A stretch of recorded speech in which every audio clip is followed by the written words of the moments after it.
तो सीतोपलादी के बारे में हमने ये देखा। अभी तीसरी बात जो व्यवहार की है मैं बताता हूँ आपको। देखिए ऐसा है कि जैसे मैंने आपको कल बोला कि मैं तालिस आदि, सीतोपलादी, गंधक रसायन ये यूज नहीं करता। इसमें और एक कल्प जोड़ना चाहता हूँ, सोमशर्कर। इन चारों कल्पों में सीतोपला का प्रमाण अत्यंत अधिक है, 50% के आसपास। अब यहाँ पर सीतोपला में देखिए 1 भाग त्वक, 2 भाग एला, 3 भाग पिप्पली, 4 भाग वंशरोचन, 4 और 3 7 और 2 9 और 1 10 भाग हुआ इसका चारों का मिलके। और सीतोपलादी का भाग कितना हुआ, तो तुगाक्षरी के 2 गुण 8 भाग, तो 10 भाग बाकी कंटेंट का, 8 भाग सीतोपलादी का, यानी करीब करीब 50% 40% गिन लीजिए, ये सीतोपलादी। इतनी सीतोपला आज सीतोपला मिलती है नहीं, खंडसीता मिलती है नहीं। जिस प्रकार से उस काल में खंडसीता बनाई जाती थी उस प्रकार से आज खंडसीता नहीं मिलती है। आज गुड़ नहीं मिलता है, जो गुड़ भिंडी के द्वारा बनाया जाता था नैसर्गिक रूप में कृषि क्षेत्र में, आज उस प्रकार से गुड़ नहीं मिलता है, बनता नहीं है, वो हाइड्रोस डाल के बनता है। आज शर्करा का गुड़ बनाया जाता है, उल्टी गंगा बहती है। छोड़ दो, गुड़ को बाद में बोलेंगे कभी।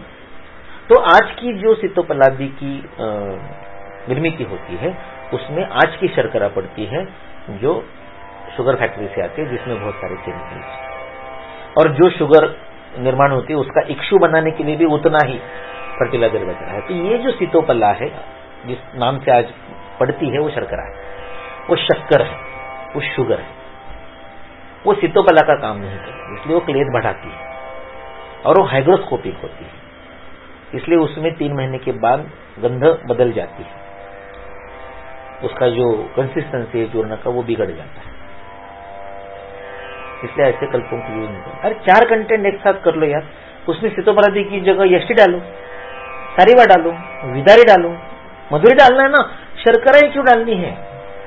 अगर मधुर रस का द्रव्य चाहिए, स्निग्ध चाहिए, गुरु चाहिए, शीत चाहिए, तो सीतोपलादी की जगह आप यष्टि दे दो। यष्टि सर्वश्रेष्ठ द्रव्य है। अग्रय संग्रह में सबसे ज्यादा बार रिपीट होने वाला द्रव्य यष्टि है और सबसे लंबा अग्रय संग्रह यष्टि का है। महाकषाय में सबसे ज्यादा बार रिपीट होने वाला द्रव्य यष्टि है। इतनी बड़ी कर्मुक्ता होने वाला द्रव्य यष्टि है जो मधुर है, शीत है, स्निग्ध है। सीतोपलादी की वो डालो, सारीवा डालो, सेम कंटेंट, सेम गुणधर्म है। शतर नहीं डाल सकते, शतर डालेंगे तो फिर से हाइग्रोस्कोपिक होगा, सारे चूर्ण का सत्यानाश। तो ये जो है ना, ये ड्रग डिजाइन हमें करना चाहिए। कौन से भी 4 द्रव्य एक साथ लिए, उसको कुछ तो नाम दिया, हेपेटो, गाइनो, वाइटो, लेप्टो, ये औषध का डिजाइन नहीं है, ये मार्केटिंग है, ये बेचना है। हमें सोचना है, शास्त्र को सोचकर जो करोगे वो पेशेंट के हित में होगा। शास्त्र को बिना सोचे केवल धंधे के लिए सोचोगे तो बेचना होगा। बेचने वाले मत बनिए, सोचने वाले बनिए, सोचकर काम करने वाले बनिए। Be designers, be engineers, don't be consumers, don't be users and don't be exploiters. तो सीतोपला का जो आज का स्वरूप है वो केमिकल स्वरूप है, कृत्रिम स्वरूप है, अनैसर्गिक है, हानिकारक है, अपेक्षित नहीं है, शास्त्रीय नहीं है। बहुकल्पम बहुगुणम संपन्नम योग्यम औषधम, इसमें से संपन्नता को नष्ट करने वाला है, इसलिए उसके झमेले में ना पड़े। क्या आवश्यकता है सीतोपलादी यूज करने की? ये जो 4 कंटेंट है उन 4 कंटेंट को एक साथ करो, कैप्सूल में भरो, बात खत्म। आज है ना आपके पास गुटी वटी बनाने के लिए, उस जमाने में उनके पास कोई साधन नहीं था, इसलिए वो उसी की भावना देकर द्रवेण भावे गुटिका, उसी गुटी बना देते, या मधुना या गुग्गुलूना या गुडेन या अग्निसिद्धेन। इनको छोड़ के आज आपके पास कैप्सूल नाम का ऑप्शन आ गया है ना, उसमें भरो चूर्ण सीतोपला को निकाल के बाकी के 4। नहीं कैप्सूल में जिलेटिन होता है, मत करो यार, स्टार की कैप्सूल आती है, नहीं वो भी नहीं देनी हमें। ओके ठीक है, वो जो 4 कंटेंट है उन 4 कंटेंट को उन 4 कंटेंट की भावना देकर पंच करो, हो गई ना टैबलेट। या जैसे मैंने अभी सुझाया वैसे शर्करा की जगह यष्टि डालो, सारीवा डालो, द्विगुण मात्रा में मत डालो, थोड़ी मात्रा में डालो, क्या problem. That is drug designing. वो की आगे दूसरा कंटेंट है वंशलोचना, तुगाक्षीरी, क्षीरी। वाग्भट में क्षीरी है, चरक में तुगाक्षीरी है, शारंगधर में शारंगधर नहीं होता है, शारंगधर। व्हाट इज धर? शारंगधर। जैसे गंगाधर होता है जैसे चक्रधर होता है, विष्णु चक्रधारी है, राम धनुर्धारी है, हनुमान गदाधारी है, बलराम हलधारी है। तो हलधर, गदाधर, गंगाधर, चक्रधर, वैसे ये शारंगधर है। शारंग का अर्थ होता है श्रृंग से बनने वाली चीज। श्रृंग से क्या बनेगा? वो जो फूंकने का आता है बिगुल, वो श्रृंग से वो फूंकने का वाद्य बनता है, ब्लोइंग। तो वो जो इंस्ट्रूमेंट है वो शिव जी के हाथ में। इसलिए श्रृंग से बने हुए वाद्य को अर्थात शारंग को धारण करने वाला, धरने वाला शारंगधर। शारंगधर होता है, शारंगधर नहीं होता है।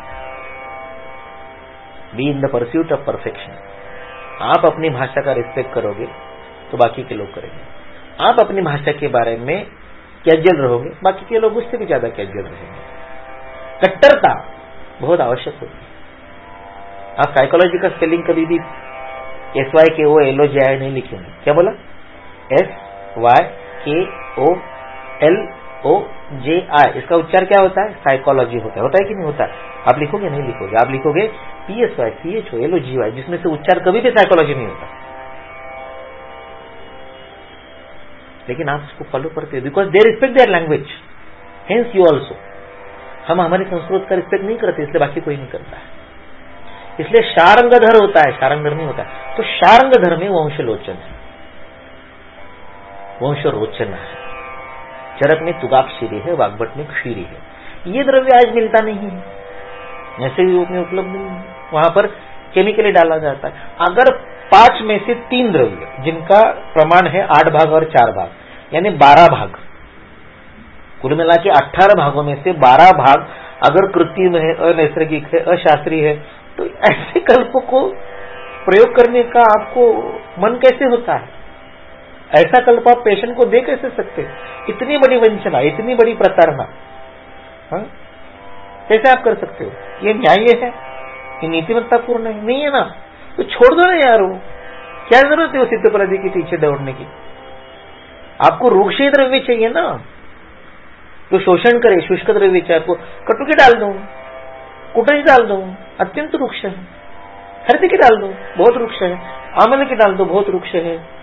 अगर काशवास में ही प्रयोग करना है तो विभितक का चूर्ण। कहाँ अकेले विभितक का वर्णन हुआ है? कहाँ अकेले विभितक का प्रयोग हुआ? नहीं हुआ। सर्वेषु श्वासकास्तेषु केवलम वा विभितकम, विभितक। तो विभितक डाल सकते हो उसमें। अगर वंशरोचना की जगह आपको कोई अन्य द्रव्य डालना है, कुटज डालो, कुटकी डालो, विभितक डालो, किरात डाल सकते हैं, वृक्ष है। सोचेंगे नहीं। हमें ड्रग डिजाइन नहीं करना है, हमें बाबा वाक्यम प्रमाणम, जो लिखा है वो अंतिम है। अरे कहाँ का अंतिम है? कितना गलत लिखा है। हस्तपादांग दाह लिखा है, ज्वरम ऊर्ध्वगतम रिक्त पित्तम आशुव्यपोति। अरे तुमने केवल संकलन किया है, तुमने जिंदगी में कभी सितोपलादी यूज करके देखा भी है? ये प्रचिति है? नहीं है।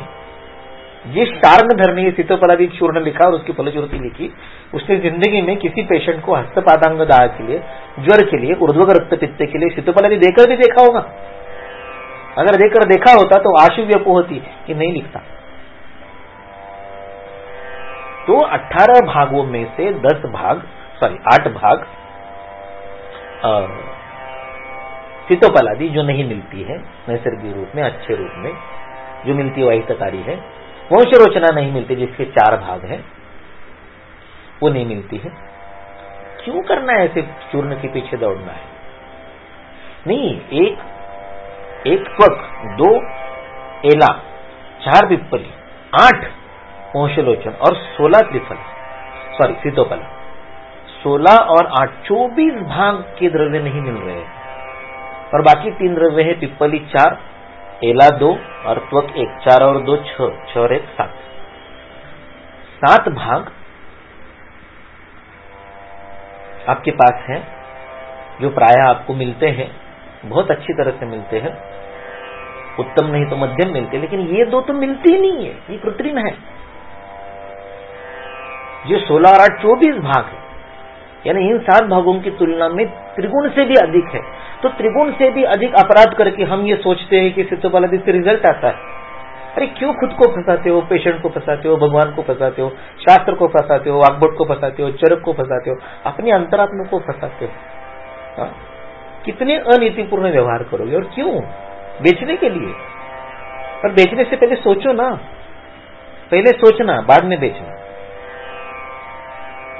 तो ये सिद्धोपलब्धि की स्थिति है। मधु मिलता है आज? नहीं। मधु जो आजकल आर्टिफिशियली तैयार करते हैं, लकड़ी के पिंजरे लगा के वो कलेक्ट करते हैं मधु और उसको उबालते हैं। पहली प्रोसेस उबालना है। अगर आपके शास्त्र में लिखा है कि उष्ण उष्णार्थ उष्ण च युक्तम चोष्ण निहंति तत्, मधु को उष्ण का संपर्क नहीं चलता है, और ये लोग उबाल के आपको मधु बेचते हैं, ऐसा मधु आप देंगे सिद्धोपलब्धि के साथ। घी मिलता है आजकल की गृहिणी को, तो दही लगाना नहीं आता है, दही जमाना नहीं आता है, वो क्या छाछ बनाएगी, वो क्या मक्खन निकालेगी, वो क्या घी बनाएगी घर में देसी हुई, जिसे बिलुना घी बोलते हैं। आज की गृहिणियों को आता है नहीं आता है। फिर आप बाजार से घी लेके आओगे जो दूध की क्रीम से बनता है, या उससे भी बदतर चर्मोद्योग में जो पशु मारे जाते हैं उनके मांस का जो वसा निकलता है उसमें डाई डाल के वो बेचा जाता है। तो मधु और थेरेपी भी अच्छे नहीं है, सिद्धोपलब्धि मिलती नहीं, वंशलोचन मिलता नहीं। काहे का सिद्धोपलब्धि चूर्ण? देखिए लोकप्रियता है, प्रस्थापित है, इसलिए वो सत्य है, हितकारी है, पेशेंट के हित में है, नीतिमत्ता से युक्त है, हमारे अंतरात्मा को मान्य है, ईश्वर की दृष्टि में योग्य है। ऐसा नहीं है, ऐसी चीजों से दूर रहिए, मत कीजिए वो सिद्धोपलब्धि, तालीसादी, समशर्कर, बकवास चीजें है। ये मेरा सात्विक संताप है। ऐसे मत सोचिए कि मैं पैनिक हो गया। लोग सुनने को ही तैयार नहीं है। किसी चीज को नकार दिया तो मैं शास्त्रद्रोही हो गया, किसी चीज पर क्वेश्चन उठाया तो मैं कंडम हो गया, मेरी तरफ दुर्लक्ष्य करेंगे, मुझे निंदा करेंगे, मुझे गालियां देंगे। अरे सोचो ना, अपने मन से सोचो। मैं झूठ बोल रहा हूं क्या? पागल हूं मैं? 35 साल से इस शास्त्र में काम कर रहा हूं और मैं मेरे ही कल्पों को गालियां दे रहा हूं? पागल हूं मैं? नहीं। मैंने आपके सामने संदर्भ रखा, मैंने सबके सामने तर्क रखा, मैंने आपके सामने व्यवहार रखा, मैंने आपके सामने वास्तव वस्तुस्थिति रखी। आप तो मानिए, नहीं मानना मत मानो यार। मुझे जो अच्छा लगा मैं कर रहा हूं। मैं मेरे पेशेंट के प्रति कभी भी प्रताड़ना नहीं करूंगा, क्योंकि मेरे लिए मेरा पेशेंट क्लाइंट नहीं, कस्टमर नहीं है। पेशेंट क्लाइंट कस्टमर नहीं होता है, अन्नदाता है, ईश्वर का स्वरूप है। वो हमें चिकित्सा करने का अवसर देता है। ये कितना बड़ा हम पर अनुग्रह है। उसके दिए हुए पैसे से हमारे बीबी बच्चे खाना खाते हैं। तो ऐसे अन्नदाता के प्रति इस प्रकार का हम प्रताड़ना का प्रयोग करेंगे? कभी नहीं। ऐसी नीतिमत्ता छोड़ने वाली बात मैं नहीं करता। मेरे गुरुजी की गुरुजी की गुरुजी अर्थात महागुरु कोरटकर सर ने कहा था, नीतिमत्ता चाहिए या मालमत्ता चाहिए, वो पहले सोचो। मैं मालमत्ता के पीछे नहीं दौड़ता, मैं नीतिमत्ता से रहूंगा, और इस नीतिमत्ता के कारण मुझे मालमत्ता की कभी कमी नहीं पड़ेगी। आढ़ रोगी, तो मेरे पास जो रोगी आएगा वो मुझे जितना पैसा मैंने मांगा उतना देगा, क्योंकि मैं उसके साथ प्रताड़ना नहीं कर रहा। जब मैं दर्पण में मेरी आंख से आंख मिलाऊंगा, मैं खुद की तरफ देखूंगा, तो मुझे शर्म नहीं आनी चाहिए। ये सिद्धोपलब्धि के संदर्भ से, सिद्धोपलब्धि के निमित्त से मैंने आपके सामने रखा। आपको जो उचित लगे आप करो। अर्थात क्या होता है कि कहो, सुनो सबकी, करो मन की, हमें जो अच्छा लगता है वो हमने करना चाहिए। तो यहाँ पर शारंगधर ने जो फलश्रुति लिखी है वो चरक से ही कॉपी की है, लेकिन 104 नंबर के चरक के श्लोक की फलश्रुति और 105 नंबर के वासाघृत शतावर्यादि घृत के फलश्रुति का इसने कंफ्यूजन करके, उसका सरमिसड़ करके, उसकी भेल बना के यहाँ पर ये प्रस्तुत किया कि श्वासकाश क्षयहरम हस्तपादांग दाहजित। इसमें से हस्तपादांग दाह गलत है। मंदाग्निम सुप्त जिह्वत्वम पार्श्वशूलम आरोचकम चरक में उल्लेखित है। ज्वरम उर्गतम रक्त पित्तम आशुव्यपोहति, ये गलत है। ये चरक के 105 नंबर के श्लोक से लिया गया है, जो वहां पर उसको पता नहीं चला कि कहाँ रुकना है। सुख करता दुख हरता वार्ता विघ्नाची नुर्वी पूर्वी प्रेम। अरे ऐसा नहीं है यार, सुख करता दुख हरता वार्ता विघ्नाची नहीं है। जो गणपति सुख करता है, जो गणपति दुख हरता है, वो वार्ता विघ्नाची कैसे हो सकता है? विघ्न की वार्ता कैसे हो सकता है? नहीं हो सकता। उसको नीचे से जोड़ना है। सुखकर्ता दुःखहर्ता। वार्ता विघ्नाची अगले पंक्ति में से शब्द लेना है नुरवी। वार्ता विघ्नाची न उर्वी, जो विघ्न की वार्ता को शेष नहीं रखता है। और उर्वी प्रेम, वरना तो नुरवी पूर्वी प्रेम, इसको क्या अर्थ है? कुछ नहीं है। कहाँ छेद करना है, कहाँ जोड़ना है, अगर ये आपको पता नहीं चला तो आप संहिता की गलत अर्थ लगाओगे, जो शारंगधर ने उस जमाने में लगाए। शारंगधर कदाचित 11वीं 12वीं शती में लिखा है, आज से 1000 साल पहले उसने गलती करके रखी। लोग उसको बिना संपादित किए, बिना उसको सुधारे वैसे ही रटते आ रहे। इसलिए तस्मात् सति अपनी निर्देशे लिखा हुआ होने के बावजूद कुर्याद उह्यम स्वयं धिया, अपनी बुद्धि जागृत रखो, क्योंकि शास्त्रम ज्योति प्रकाशार्थम दर्शनम बुद्धिरात्मा। स्वयं अप्यत्र वैद्येन तर्कम बुद्धिमता भवेत, ये कभी भी भूलना नहीं। आगे है और एक लोकप्रिय चूर्ण और एक लोकप्रिय कल्प, जिसका नाम है लवण भास्कर। वो अगले व्याख्यान में देखेंगे। आपके संयमी श्रवण के लिए हार्दिक धन्यवाद।